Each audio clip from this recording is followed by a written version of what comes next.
నూతన గీతమునే పాడేదా మనోహరుడా యేసయ్యా, నీవు చూపిన ప్రేమను నే మరువను ఏ స్థితిలోనైనను. సమర్పణతో సేవించెదను నిన్నే, సజీవుడనై ఆరాధ్యుడనిల్నే. సమర్పణతో సేవించెదను నిన్నే, సజీవుడనై ఆరాధ్యుడనిల్నే. నూతన గీతము నే పాడేదా మనోహరుడా యేసయ్యా, నీవు చూపిన ప్రేమను నే మరువను ఏ స్థితిలోనైనను.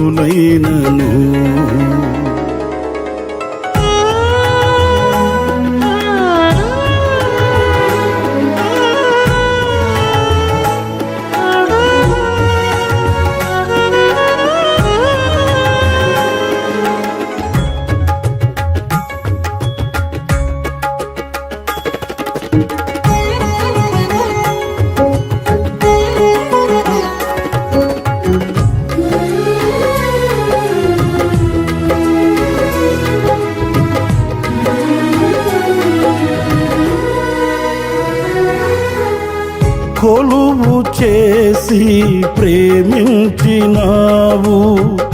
కోరదగినది ఏముంది నాలో.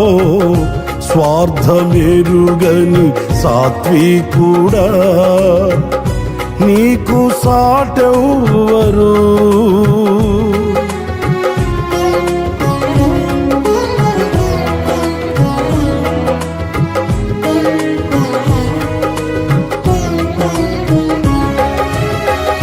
కొలువు చేసి ప్రేమించినావు, కోరదగినది ఏముంది నాలో. స్వార్థమెరుగని సాత్వికుడా, నీకు సాటెవ్వరు. నీవే నా ప్రాణము, నిన్ను వీడి నేనుండలేను. నీవే నా ప్రాణము, నిన్ను వీడి నేనుండలేను. నూతన గీతము నే పాడేదా మనోహరుడా యేసయ్యా, నీవు చూపిన ప్రేమను నే మరువను ఏ స్థితిలోనైనను. ప్రార్థించండి, పాల్గొనండి. యేసు రక్షించును, యేసు స్వస్థపరచును. Hosanna hosanna. హోసన్నా మినిస్ట్రీస్ వారు నిర్వహించు సువార్త స్వస్థత సభ 2026 జనవరి 11వ తేదీ ఆదివారం సాయంత్రం 6 గంటలకు. స్థలము బిషప్ అజరేయ గ్రౌండ్స్, విజయవాడ.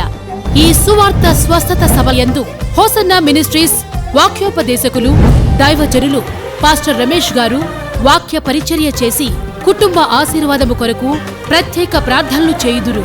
ఈ రాత్రి నీ పక్షాన కూడా నా యేసయ్య నిలిచి ఈ రాత్రి ఒక అద్భుతం నీ బ్రతుకులో ఆయన చేస్తాడు.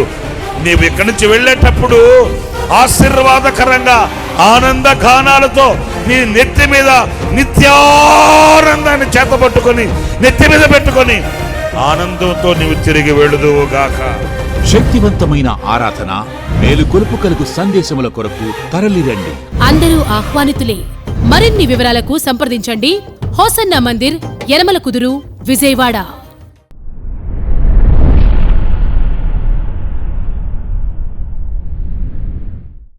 Praise the lord. ప్రభు అయిన యేసుక్రీస్తు నామంలో మీ అందరికీ మా హోసన్న మినిస్ట్రీస్ తరపున హృదయపూర్వకమైన వందనాలు తెలియపరుస్తున్నాను. ఈ నూతన సంవత్సరం అంతా నా ప్రభువు విశేషమైన కృప సమృద్ధిగా మీకు అనుగ్రహించునుగాక. ఆయన సన్నిధి మీకు తోడుగా ఉండుగాక.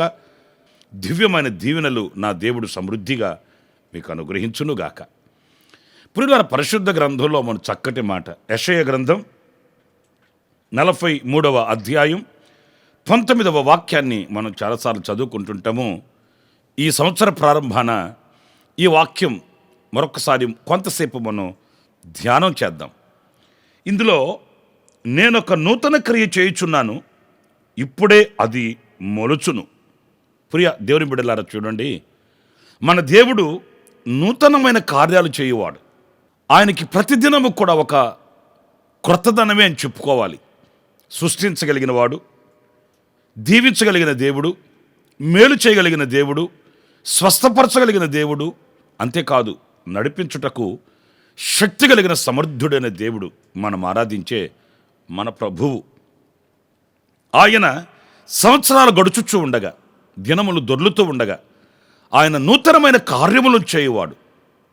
ఆయన నూతనమైన కార్యములతో మనలను తృప్తిపరిచే సర్వశక్తి కలిగిన దేవుడు అనేది మనం మర్చిపోకూడదు. మన అడుగులు స్థిరపరిచాడు, మన పాదములకు రాయి తగలకుండా ఆయన కాపాడుతూ వచ్చాడు. మనకు ఆయన ఏ క్షణం దూరాన నిలిచింది లేదు, ఏ క్షణం ఆయన మనల్ని మర్చిపోయింది కూడా లేదు. ఇది ఆయన కృపాదానమే కానీ మన శక్తి, మన భక్తి, మన ధనము, మన జనము, మన బలము కానే కాదనేది ఏ క్షణం కూడా మనం మర్చిపోకూడదండి.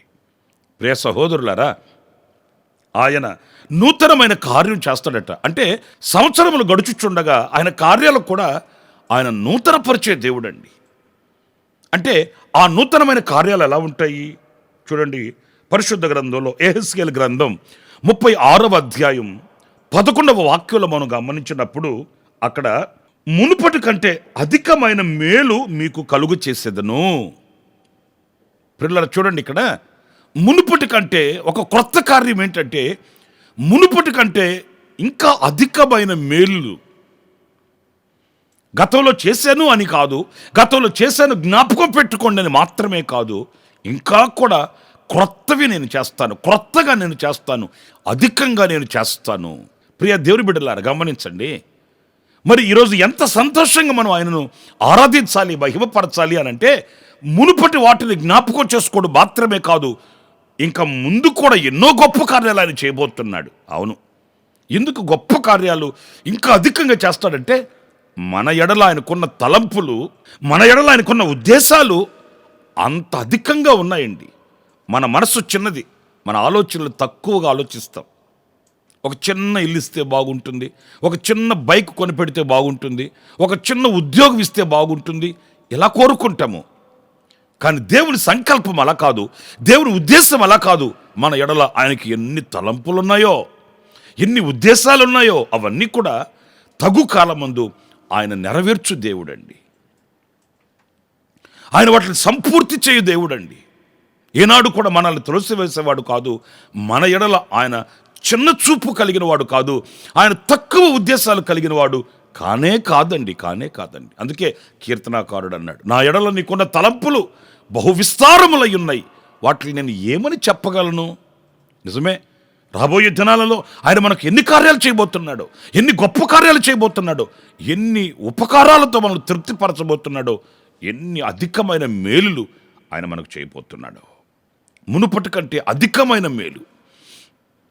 యోబును గురించి మనం చదువుతుంటామండి. అతడు ముందు ఆస్తిపరుడే, ఐశ్వర్యవంతుడే, ఆశీర్వదించబడిన వాడే. కానీ దేవుడు అంతటితో అతన్ని విడిచిపెట్టలేదు. కానీ ఇంకా అధికమైన మేలులతో మీరు 42వ అధ్యాయం 10వ వాక్యంలో చదువుతారు. యోబు గ్రంథంలో మునుపటి కంటే అధికమైనటువంటి దీవెనలు మేలులతో ఆయనను నింపాడట. చూసిన వాళ్ళు నివ్వెర్రపోయేటట్టు నోటి మీద వేలేసుకునేటట్లు ప్రభు ఆయనను ఆశీర్వదించిన ఆశీర్వాదాలు మనం కూడా విశ్వాసపు నేత్రాలతో చూడవచ్చండి. మరి ఈ నూతన సంవత్సరంలో అడుగుపెట్టిన నా ప్రియమైన సహోదరి సహోదరుడా, నీ ఎడల మన ఎడల ఆయన గొప్ప కార్యాలు చేయబోతున్నాడు. ఎన్నో ఆశ్చర్యమైన మేలులు మనకు అనుగ్రహించబోతున్నాడు. అందుకు మనం సాక్షులమై ఆయన కొరకు మనం బ్రతకవలసిన వారమై ఉన్నాము. ఇంకొక మాట కూడా నేను మీకు జ్ఞాపకం చేస్తాను. అది సమూయేలు రాసిన మొదటి గ్రంథం 2వ అధ్యాయం 10వ వాక్యాన్ని నేను చదువుతున్నానండి. తాను నియమించిన రాజునకు ఆయన బలమిచ్చును, తాను అభిషేకించిన వానికి అధిక బలము కలుగు చేయును. ప్రియ దేవుని బిడ్డలారా, ఈ వాక్యంలో అధికమైన బలం అంటే గతంలో ఉన్న బలం కాదు, ఒక క్రొత్తదైన బలం, అధికమైన బలం. ఈ రోజున గత సంవత్సరంలో ఎన్నో ఆటుపోటుల మధ్య ప్రభు మనల్ని వాటిలన్నిటిని జయించుకుంటూ నడిచి వచ్చే భాగ్యాన్ని, కృపను, శక్తినిచ్చాడండి, బలాన్ని ఇచ్చాడండి. కాకపోతే ఈరోజు ఇంకా మనం ఆయన స్తుతించవలసింది, ఇంకా ఆయనను ఆరాధించవలసింది, ఇంకా ఆయన సన్నిధిలో కృతజ్ఞులమై ఆయనను మహిమపరచవలసిన విషయం ఏంటంటే అధిక బలం. దైవజనుడు చెప్తాడండి, నాయకుడు నన్ను పంపినప్పుడు నాకు ఎంత బలం ఉన్నదో ఈనాటికి నాకు అదే బలము కలిగి ఉన్నాను అని ఆనాడు దైవజనుడు చెప్పిన ఆ మాట మనకు జ్ఞాపకం ఉంది. ఇన్ని సంవత్సరాలలో ఆయన ఎందుకు ఆ బలాన్ని కలిగి ఉన్నాడు అనంటే, సర్వశక్తి కలిగిన దేవుడు దినములు గడిచే కొద్దీ, సంవత్సరాలు గడిచే కొద్దీ ఆ అధికమైన బలాన్ని ప్రభు ప్రసాదిస్తూ వచ్చాడు. వయసు పెరిగే కొద్దీ ఒకవేళ ఈ శరీరము బలహీనం అవ్వచ్చు, వయసు పైబడే కొద్దీ శరీరంలో కొన్ని లోటుపాటులు తలెత్తవచ్చు. కానీ ఆత్మ సంబంధమైన జీవితంలో, విశ్వాసపు పరుగులో మనం ఏనాడు కూడా బలహీనులు కాకూడదండి. ఆ నూతనమైన బలం మనల్ని ప్రభువునకు చేరువ చేస్తుంది. ఆ నూతనమైన బలం మనల్ని గమ్యానికి చేరుస్తుంది. అంతేకాదు, శత్రువును జయించే శక్తిని ప్రసాదించి మనల్ని ముందుకు నడిపిస్తుంది. అధిక బలం. ఈ రోజున ఆధ్యాత్మికమైన బలం మనకు కావాలి. రాను రాను రాను రాను ఈ రోజున క్రైస్తవ లోకంలో మనం చూస్తే విశ్వాసంలో బలహీనులైపోయిన వాళ్ళని, విశ్వాసంలో పడిపోయిన వాళ్ళని, రాను రాను సన్నగిల్లిపోయి సతికిలబడుతున్న వారిని చాలామందిని చూస్తున్నామండి. మన బలం రాను రాను తగ్గిపోకూడదు. ఆసక్తి విషయంలోను, పరిశుద్ధత విషయంలోను, సమర్పణ విషయంలోను, దైవ కార్యముల విషయంలోను, సత్క్రియలు చేయటం యందు ఆసక్తి కలిగి ఉండటంలోను ఏ విషయంలో మనం బలహీన పడిపోకూడదండి. కొంతమంది ప్రారంభంలో చాలా బలంగా ఉంటారు, చాలా విశ్వాసంగా ఉంటారు, చాలా ఆసక్తిగా ఉంటారు, ఆత్మ పూర్ణులై ఉంటారండి. కానీ అదే పరిస్థితి ఒక 5-6 సంవత్సరాలు గడిచిన తర్వాత చూస్తే ఆ ఆసక్తి, ఆ బలం వారిలో కనిపించదు. అవిశ్వాసపు మాటలు మాట్లాడుతుంటారు, అవిశ్వాసపు దృష్టి చూస్తుంటారు, అవిశ్వాసులతో జోడి కలిసి వాళ్ళు సాగుతుంటారండి. అలా కాదు, కానీ పక్షరాజు యవనము వలె మనము నూతనమైన బలమును పొందుకోవాలి. ఆ బలాన్నే ప్రభు మనకిస్తానని చెప్తున్నాడు, ఒక నూతనమైన బలాన్ని. ఇంకొక మాట పరిశుద్ధ గ్రంథంలో నేను మీకు జ్ఞాపకం చేస్తాను. యోబు గ్రంథం 11వ అధ్యాయం 17వ వాక్యంలో మనం గమనించినప్పుడు, అప్పుడు నీ బ్రతుకు మధ్యాహ్న కాల తేజస్సు కంటే అధికముగా ప్రకాశించును. అధికమైన ప్రకాశం. ప్రియ సహోదరులారా, ఏదో ప్రకాశిస్తున్నాను అని కాదు, ఏదో సాక్షిగా ఉంటున్నాను అని కాదు, కానీ అధికమైన ప్రకాశం. అన్ని జనులకు నేను వెలుగుగా నియమించి ఉన్నాను అని వాక్యం మనకు సెలవిస్తుందండి. నీ వెలుగునకు అనేకులు కూడి వస్తారు అని సత్యవాక్యం సెలవిస్తుందండి. మనం అనేకులకు ఒక వెలుగుగా, ఒక తేజస్సు కలిగిన వ్యక్తులుగా మనం ఉండాలి. అది గత దినముల కంటే ఈ సంవత్సరం అధికంగా ప్రభు అనుగ్రహిస్తాడట. ఒక నూతన క్రియ చేయుచున్నాను అంటే అర్థం ఏంటి? ఏదో ఆస్తులు ఇస్తాను, అంతస్తులు ఇస్తాను, మిద్ది మేడలు ఇస్తానని కాదు, కానీ ఆ అధికమైన ప్రకాశం, ఆధ్యాత్మికంగా మనం వర్ధిల్లుతూ ప్రకాశిస్తున్న అనుభవాలు, ఆధ్యాత్మికంగా మనం అనేకులకు ఆశీర్వాదకరంగా ఉన్న ఆ ప్రకాశమానమైన జీవితం తప్పనిసరిగా మనం కలిగి ఉండాలి. ప్రభు మనకు అనుగ్రహిస్తాడు. ఆయన కొరకు ప్రకాశించే దీపాలుగా, జ్యోతిలాగా అనేకులకు మనం మార్గదర్శకంగా ఉండడం. చూడండి, కాంతి లేకపోతే, వెలుగు లేకపోతే అడుగు తీసి ముందుకు మనం వెళ్ళలేం. అలాగే ఉండాలి. మన కుటుంబానికి మనం ఒక వెలుగై ఉండాలి. మనం నివసించే ప్రాంతాన ఒక వెలుగై ఉండాలి. మన రాష్ట్రానికి, మన దేశానికి, ప్రపంచానికి మనమే వెలుగై ఉండాలండి. యేసుక్రీస్తు చెప్పాడు, నేను లోకానికి వెలుగై ఉన్నాను, మీరు కూడా వెలుగై ఉన్నారు అని ప్రభు చెప్పాడు. కనుక ఆ ప్రకాశమానమైన జీవితం ప్రభు ఇంకా మనకు అనుగ్రహిస్తానని ఆయన సెలవిస్తున్నాడు. ఆఖరిగా ఇంకొక మాట నేను మీకు జ్ఞాపకం చేయాలి. 103వ కీర్తన 11వ చరణంలో చదివితే, భూమి కంటే ఆకాశం ఎంత ఉన్నతముగా ఉన్నదో ఆయన యందు భయభక్తులు గల వారి ఎడల ఆయన కృప అంత అధికముగా ఉన్నది. కృపని అధికంగా మనకు అనుగ్రహిస్తాడట. కృప కృప కృప కృప. ఈరోజు మనం బ్రతికి ఉన్నామంటే ఆయన కృప అండి. ఈరోజు మనం దృష్టి కలిగి ఒకరినొకరు చూసుకుంటున్నామంటే ఆయన కృప. ఈరోజు సజీవుల దేశంలో సజీవులుగా చేరి సజీవుడైన ప్రభుని ఆరాధించగలుగుతున్నామంటే అది కేవలం దేవుని కృప.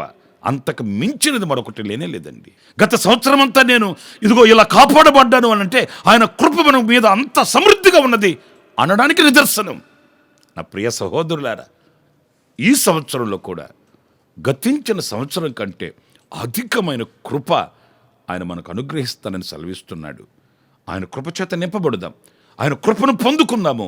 ఆయన కృపచేత మనం బలవంతులం అవుదాము. కృపలో విజయ గీతం పాడుతూ ముందుకు సాగి వెళుదాం. అలాంటి కృప దేవుడు మనందరికీ సమృద్ధిగా అనుగ్రహించునుగాక. ఆమేన్. తలలు వంచండి. చిన్న ప్రార్థన. సత్యస్వరూపైన ప్రభువా, మీకు వందనాలు.